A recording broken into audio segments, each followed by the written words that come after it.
నమస్తే. గత 5 ఏళ్లుగా జగన్ సర్కార్లోని అవినీతి, అక్రమాలు, కుంభకోణాలపై చంద్రబాబు ప్రభుత్వం దృష్టి సారించింది.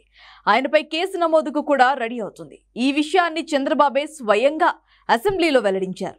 జగన్ పై నేరుగా కేసు పెడతామని చెప్పినప్పటికీ రాష్ట్రంలోని మద్యం కుంభకోణాన్ని తేలిగ్గా వదలబోమని, సిఐడితో విచారణ చేయిస్తామని ఆదేశాలు జారీ చేశారు. దీంతో ఖచ్చితంగా ఆ కేసు జగన్ మెడకు చుట్టుకోనుందనే అభిప్రాయమైతే వ్యక్తమవుతోంది. సిఐడితో విచారణకు నేరుగా అసెంబ్లీ నుంచి చంద్రబాబు విచారణకు ఆదేశాలు జారీ చేశారు.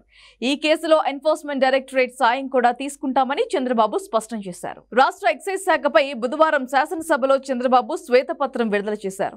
ఈ సందర్భంగానే జగన్ తీసుకువచ్చిన లిక్కర్ పాలసీ చాలా అక్రమంగా ఉందని చంద్రబాబు చెప్పారు. నేరుగా నగదు లావాదేవీలతో అందిన కాడికి సొమ్మును వైసీపీ నేతలు దోచేస్తున్నారని చంద్రబాబు విమర్శించారు.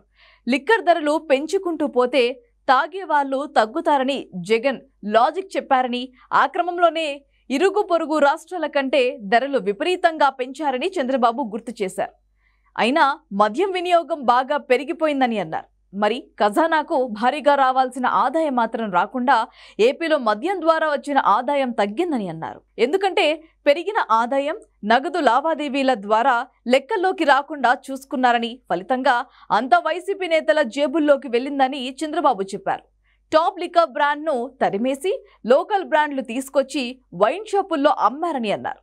ఈ శ్వేతపత్రం విడుదల సందర్భంగా చంద్రబాబు మద్యం కుంభకోణం గురించి అనేక విషయాలు చెప్పుకొచ్చారు. ప్రభుత్వంలోని వేరే శాఖల్లో డబ్బుల్ని ఎక్సైజ్ శాఖల్లోకి మళ్లించి పెట్టుబడి పెట్టించారని, దీంతో ఆ ఇతర శాఖలకు దాదాపు 250 కోట్ల నష్టం వచ్చిందని అన్నారు. ఇకపై ఎక్సైజ్ శాఖను పూర్తిగా ప్రక్షాళన చేస్తామని, సరైన లిక్కర్ పాలసీలు తీసుకొచ్చి పేదలకు అందుబాటు ధరల్లో లిక్కర్ దొరికేలా చేస్తామని చంద్రబాబు చెప్పారు. డి ఆడిక్షన్ సెంటర్లను ఏర్పాటు చేస్తామని అన్నారు. మరోవైపు పవన్ కళ్యాణ్ కూడా ఇదే అంశంపై మాట్లాడుతూ వైసీపీ నేతలు అసెంబ్లీకి రాకుండా పారిపోయారని ఎద్దేవా చేశారు. తప్పు చేసిన వాడు శిక్ష అనుభవించక తప్పదని, ఖచ్చితంగా వారు తగిన మూల్యం చెల్లించుకోవాల్సిందే అని పవన్ కళ్యాణ్ తేల్చి చెప్పారు. ఇక ఈ మేరకు చంద్రబాబును కూడా రిక్వెస్ట్ చేశారు. దీంతో జగన్ కు ఇకపై గడ్డు పరిస్థితులు ఎదురుకాబోతున్నట్లుగా స్పష్టమవుతోంది. జగన్ పై పెట్టబోయే తొలి కేసు లిక్కర్ పాలసీ కేసే అనే విషయం చంద్రబాబు అసెంబ్లీలో ప్రకటించిన నిర్ణయం ద్వారా స్పష్టమవుతోంది.